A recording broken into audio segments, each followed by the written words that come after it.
새소리도 들리고 지금 눈앞에 펼쳐져 있는 이 와우. 자, 아. 이거는 사전에 약속된 분이 안 계십니다. 네네. 잘 보세요.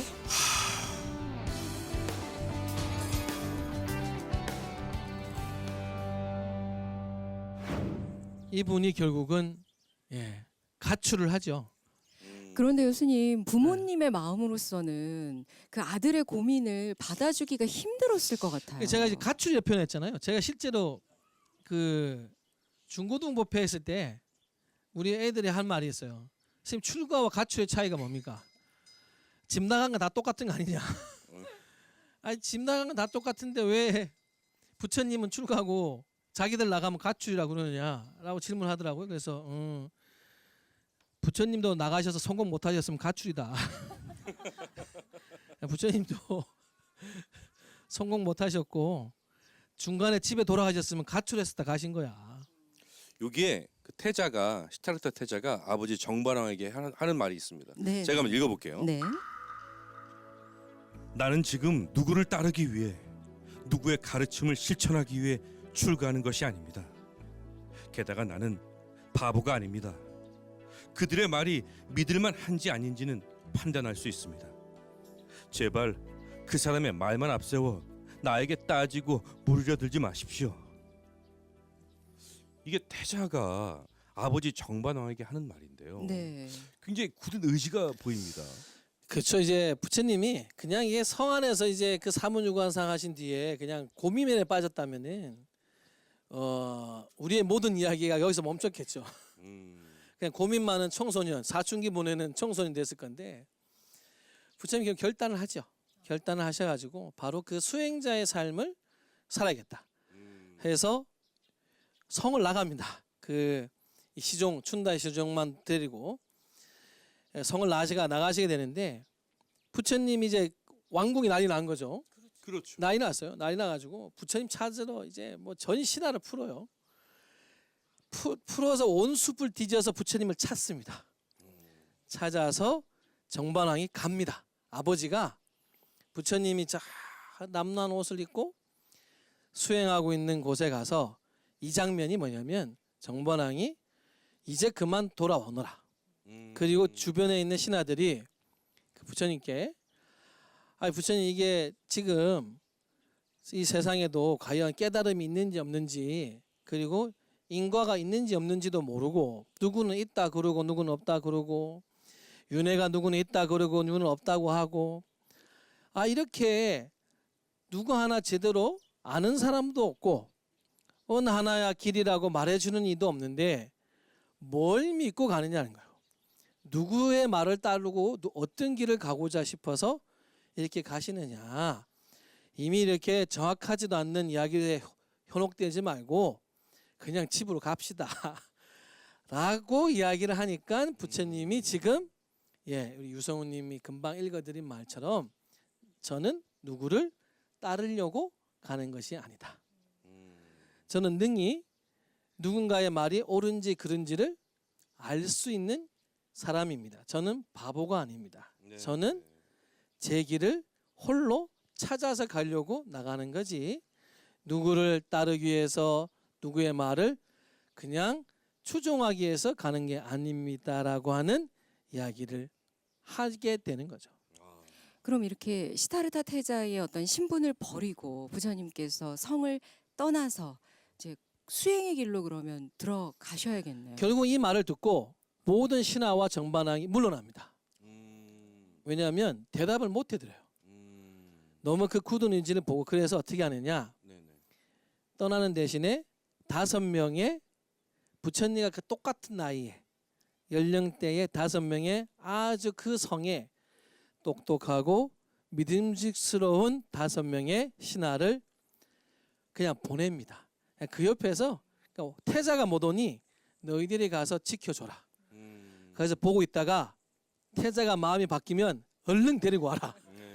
그래서 5명의 청년을 부처님 옆에 같이 붙여놓습니다. 부처님이 일단 그것까지 마다할 게 아니지 않습니까? 너희들이 오거나 말거나 난 내 길을 가겠다 하고 결국 부처님이 수행에 들어가게 되는 거죠. 아니 그럼 5명의 수행자는 나중에 어떤 인연으로 다시 태어나게 될까요? 아, 이제 참 안타까운 인연이요. 네. 부처님과 6년을 같이 고행합니다. 네네. 굉장히 그러니까 뭐 정말 충성스러운 신하들이죠.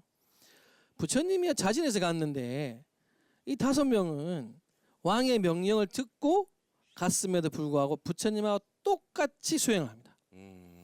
똑같이 6년을 수행하는데 이 복 없는 사람들 이게 마지막까지 있어야 되는 공부는 끝까지 해야 되는 거예요. 끝까지 해야 되는데 요 5 비구가 부처님이 깨닫는 순간이 없습니다. 아이고 저런. 6년을 다 같이 해놓고 네네. 딱 그 부처님이 깨달음에 들어가는 7일 동안 부처님을 버립니다. 아이고야. 굉장히 안타깝죠. 네네. 그 나중에 이 5 비구는 부처님이 깨달으신 이후에 부처님이 제일 먼저 찾아가서 법문을 들려주는 대신 그 인연을 맡게 된 5 비구가 되죠.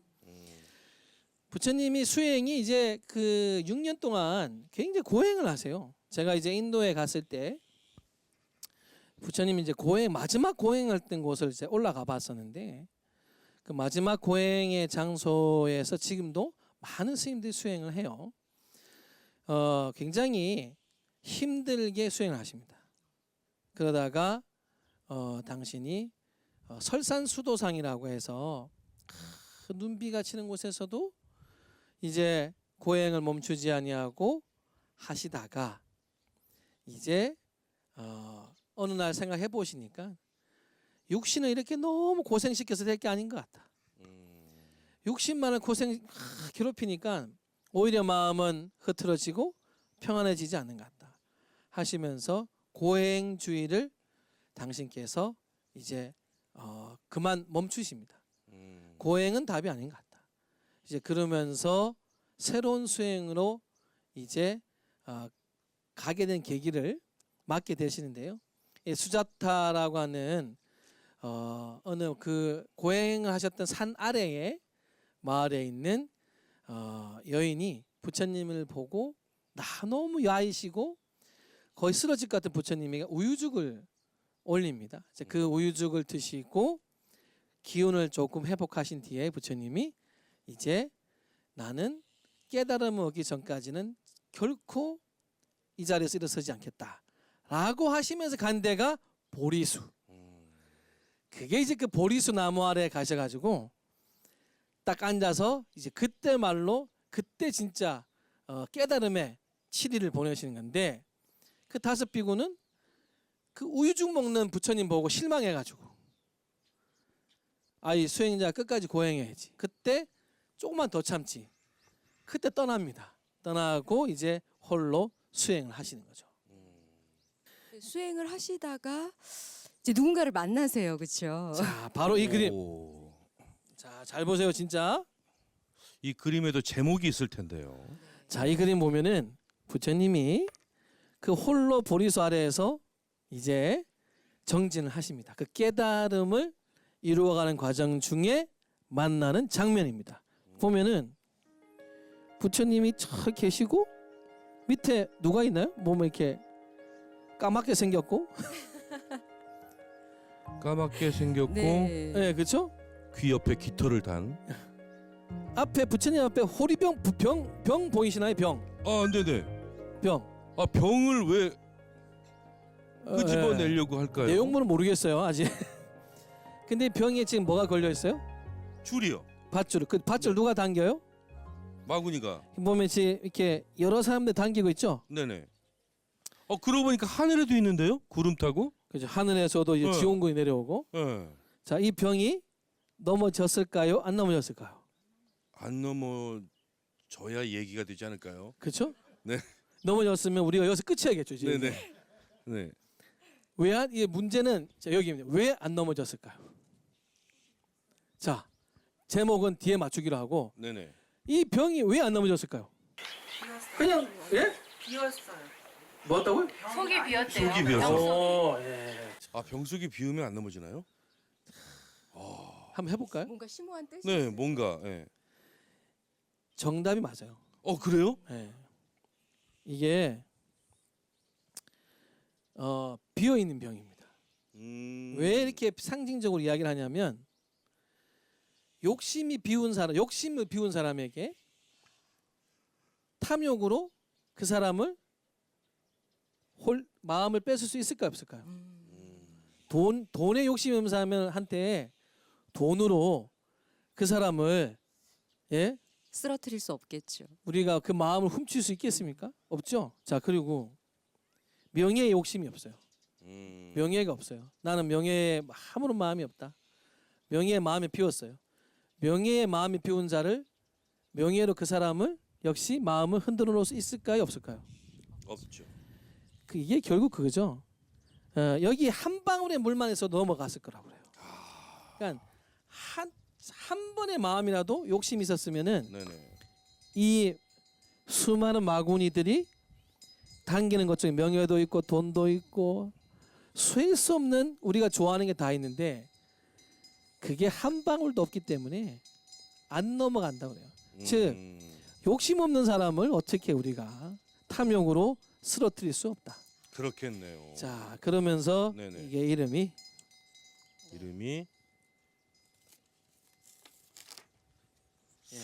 수하항마상입니다. 예, 수화항마상. 네네. 즉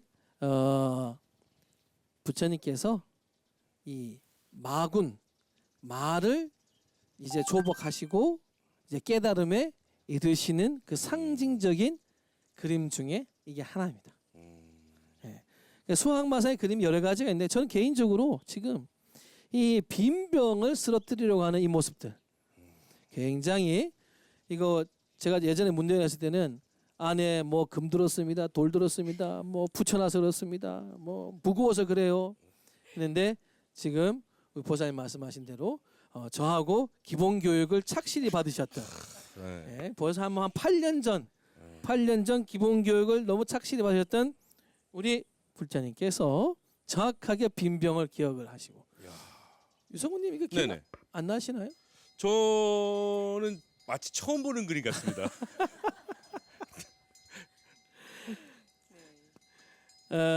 부처님이 결국 이제 당신의 마음을 비우는 수행을 통해서 깨달음에 이르시게 되고요.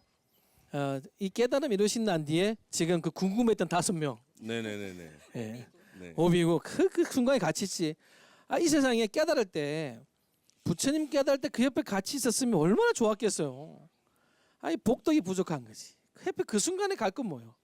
그렇지만 부처님이 의리가 있으셔가지고 깨달은 뒤에 가셔서 첫 법문을 해주십니다. 그게 이제 녹야원이라고 하는 곳에 가셔서 사성제 법문을 들려주면서 그 5 비구도 결국은 아란이 되어서 부처님과 함께 전법을 이제 계속 45년간 45년 그러니까 45년 동안 법문을 너무 많이 하셔가지고 이웃 종교는 딱 책이 한 권인데 우린 책이 많아요. 84,000법문네. 출가해서 다 읽을 수도 없어요.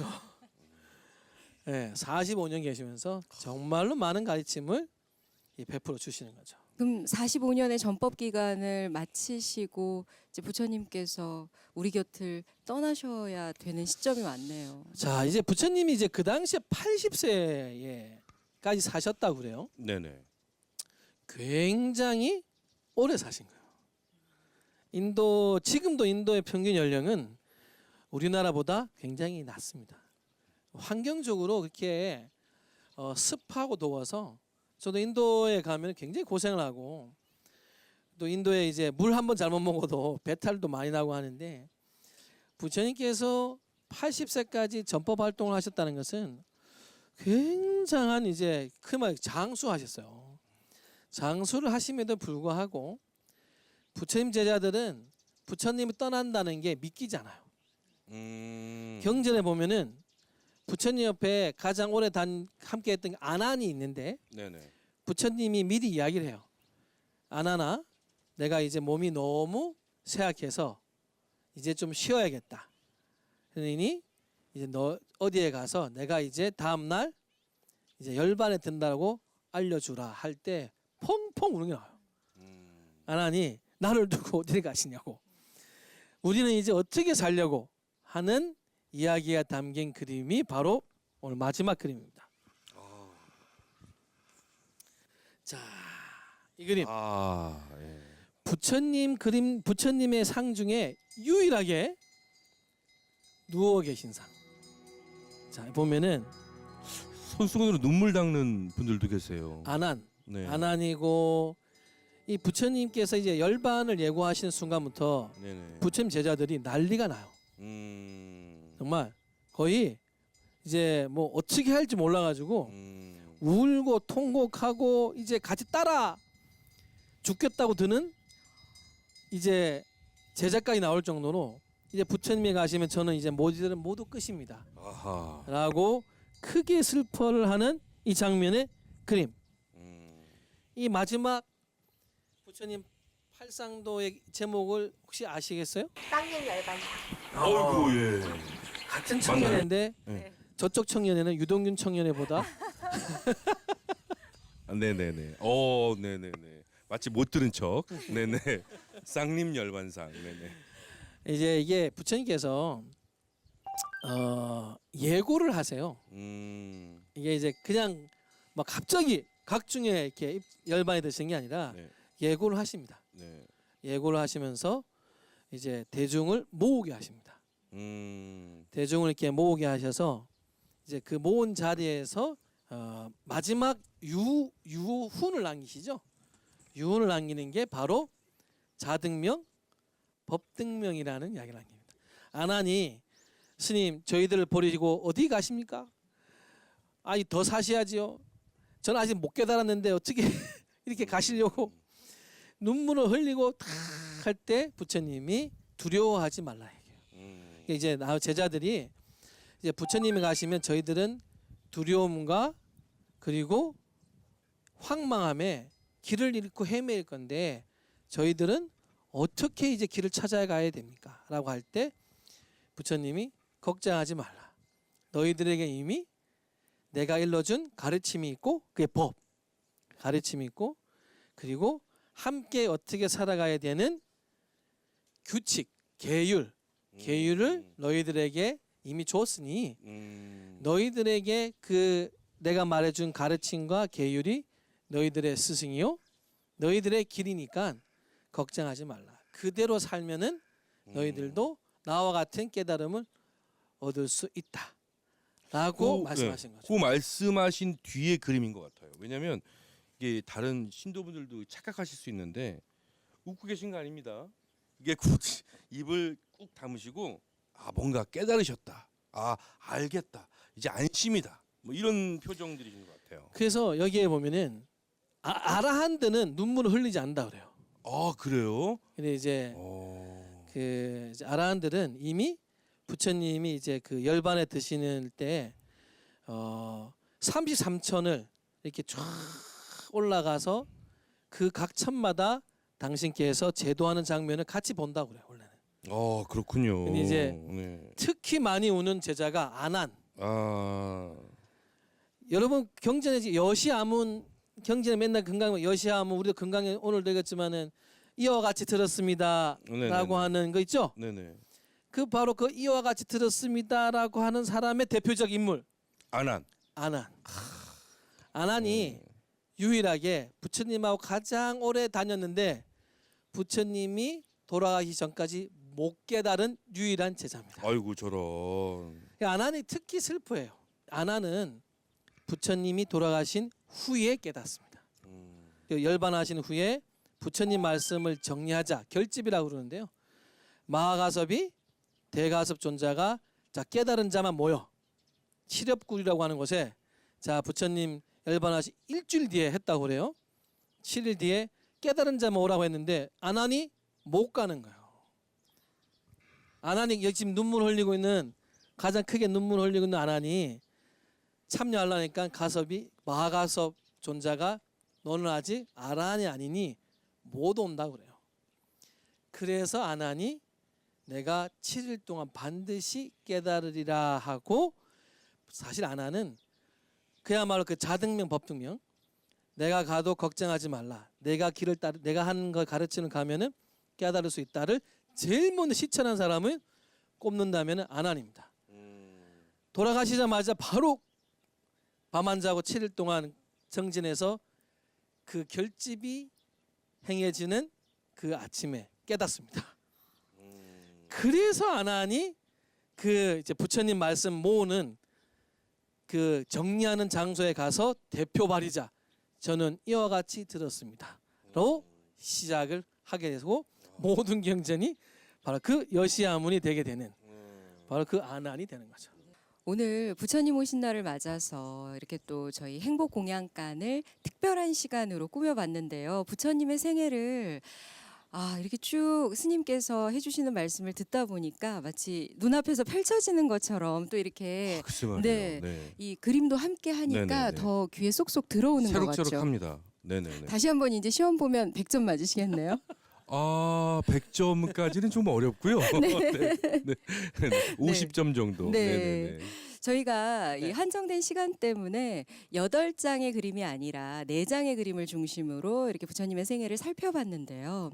스님께서 오늘 부처님 오신 날에 이 불자들이 가져야 할 마음가짐이랄까요? 이 부처님 생애를 돌아본 어떤 그 의미를 좀 짚어주신다면요. 저희 부처님 오신 날이라는 이름에 찾았으면 싶어요.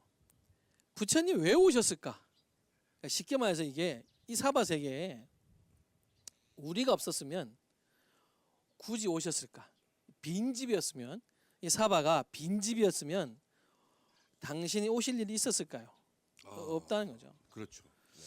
그 천상천하 무효불이라고 해서 시작되는 이 사국에 또 있지만 탄생하셔서 룸비니 동산에서 7걸음을 걸으면서 천상천하라는 천상천하 내가 이 세간에서 가장 이 존귀한 사람이다라고 하는 이 또 개송을 해요. 예? 개송을 하는데 그게 이제 내가 제일 존귀하다. 이 세상 하늘 땅 하늘 아래 내가 가장 존귀한 사람이다 라는 표현을 가장 우리가 많이 쓰고 있는데 뒤에 말이 있어요. 뭐냐면 내가 이 세간이 다 고통에 있으니 이 고통에 있는 세간에 있는 모든 중생을 편안케 하겠다. 이게 즉 당신이 7걸음을 걸으면서 내가 이 하늘과 하늘 땅 아래 내가 가장 존귀하다. 그러면 그 의미는 뭐냐면 내가 제일 잘났어. 뭐 이게 아니고 우리 모두한 마음 속에서 충분히 자기 자신을 수행을 통해서 자기의 마음을 편하게 할 수 있는 정도의 능력이 있다. 그러니까 우리는 꼭 누구의 의지에서가 아니더라도 적어도 자기를 다스릴 수 있는 힘이 있는 사람들이라는 거예요. 그거를 당신이 인간의 모습으로 놔두어서 함께 그 모습을 보여줬다고 이야기를 해요. 그래서 부처님 6년 고행을 하시는 장면을 우리가 볼 때 91겁을 수행한 보살이세요. 그럼에도 불구하고 6년은 고행을 합니다.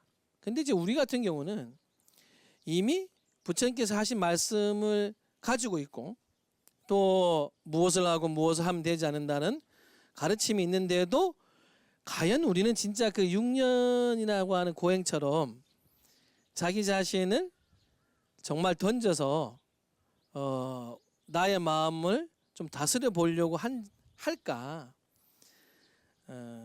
조금 너무 저는 거죠. 조금 하다가 아유 뭐 내 성격이지 원래 이거 뭐 난 원래 이래라고 너무 우리 스스로를 관대하게 자기가 가져 있는 반드시 바꿔야 되고 또 버려야 되는 습관이라든지 또 어떤 생각들을 우리는 포기하고 있는 게 아닌가. 그래서 부처님 오신 날에 바로 우리에게 우리 마음속에도 당신과 같은 능력이 있는 사람이고 또 당신도 80세가 될 때까지도 쉬지 않고 가르치고 열반에 드시는 마지막 날까지 마지막 제자를 만나요. 마지막 제자를 가르칩니다.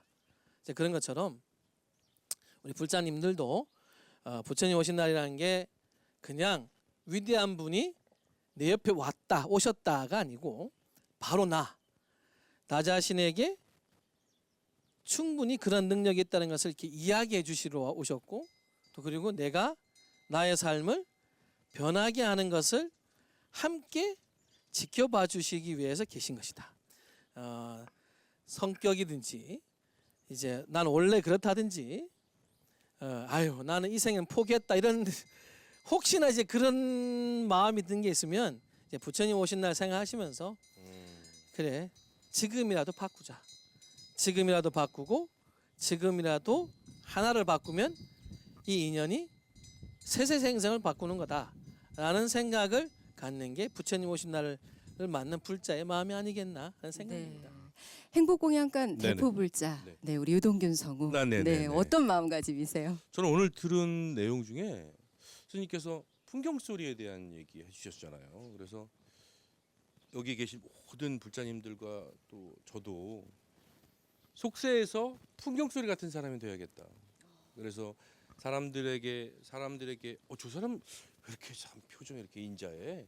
아유 저 사람 왜 이렇게 참 좋은 사람이야. 그러면 아유 성관사 다니잖아. 이렇게 하면 속세에서 저 사람 참 풍경 소리 같은 사람이 아닐까. 네, 그런 생각 듭니다. 와, 제가 유성훈 네. 우리 박수 한번. 우리 유성훈님은 맨날 저보고 자기는 배워도 잊어먹어서 아니 참불자라고 하기 너무 부끄럽다고 하는데 제가 볼 때마다 참불자예요. 왜냐하면 아닙니다. 사실 저 풍경은 누구를 가릴 수가 없어요.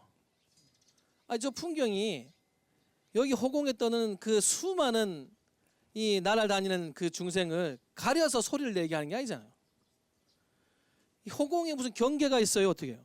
그러니까 누구든지 왔다가 허공을 돌고 있는 누군가에 의해서 홀로 저렇게 소리를 내고 누가 왔다가 갈 수도 있고 뭐 벌이 왔다가 앉을 수도 있고 새가 똥을 쌀 수도 있을 거예요. 그래도 바람만 불면은 저렇게 소리를 쳐서 인연을 맺게 할 수 있는 거. 그게 이제 저는 저 인사 선생님이 맨날 저희 보고 한 말이 중이 속이 있으면 안 된다고. 중이 속이 있으면 되지 않는다고 늘 이렇게 툭 하면 말씀하세요. 저희들 좀 하다가 조금 어느 신도분이 아유 저 신도는 좀 안 왔으면 좋겠다고. 저 고집을 도대체 아유 우리가 왜 굳이 저 고집을 꺾어야 됩니까? 막 이렇게 하고 있을 때 정말 저희 사람이 저한테 하는 소리예요. 중이 속이 있으면 되지 않는다. 스님이 사람을 가리면 스님이 아니라 하신 거예요. 저 풍경은 누구를 못 가리잖아요.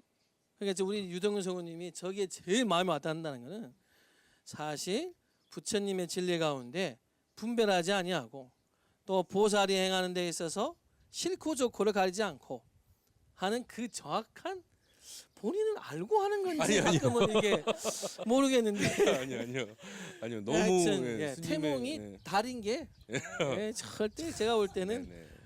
우연은 아니라는 생각이 드네요. 오늘 이렇게 좋게 성관사에서 이렇게 공개 방송을 했는데 아나운서님은 어떠셨어요? 저는 참 따뜻한 시간이고 네네. 마음이 네. 한 뼘쯤 넓어지는 시간이 아니었나 싶은 게요. 네. 여기 지금 함께하고 계신 분들이 정말 너무너무 진지한 눈빛으로 네네. 스님의 말씀 한마디 한마디를 놓치지 않으시려는 그 모습들을 보면서 평소에도 정말 열심히 수행하시는 분들이구나 또 열심히 공부하시는 분들이구나라는 생각이 들었습니다. 그리고 또 여기 오신 또 신도분들이 아나운서님을 TV에서만 뵙고 그리고 또 실제로 이렇게 뵀잖아요. 얼굴이 얼마나 작습니까? 그리고 얼마나 또 예쁘십니까? 그리고 또 몸매도 얼마나 마르셨습니까? 말씀도 너무 예쁘게 하시고, 네. 그리고 사석에서 만나 대화를 나눠보면 너무나 똑똑하십니다. 너무나 배울 점도 많고, 네. 네.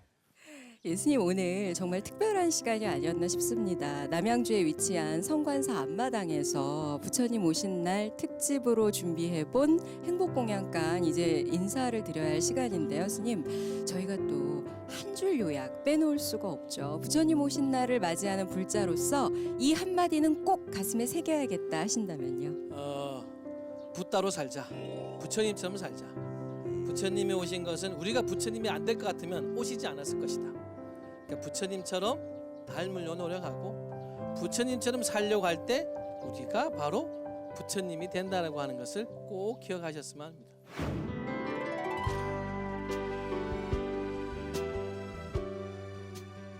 부처님의 말씀을 통해 행복을 짓는 시간 성진 스님의 행복공양간. 오늘은 푸르름과 새소리가 가득한 남양주 성관사에서 함께 했습니다. 오늘 이 방송 함께 해주신 모든 분들께 부처님의 가피 함께 하셨으면 좋겠고요. 지금까지 말씀에 파라미타 청소년연합회 상임이사 성진 스님 그리고 유동균 성우였습니다. 여러분 행복하세요. 행복하세요.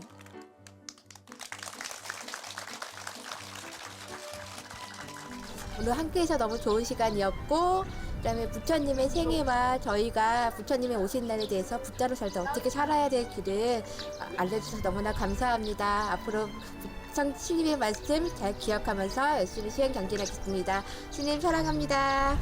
이 뜻깊은 날 스님의 좋은 말씀, 부처님에 대해서 이제 말씀해 주신 거 정말 저희가 평소에 부처님 믿는다라고 하지만 그런 걸 잘 못 느끼고 살잖아요.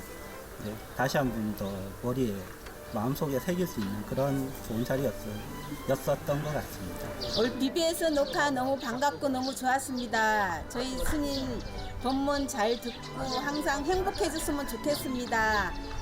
사랑합니다. 자주자주 오십시오.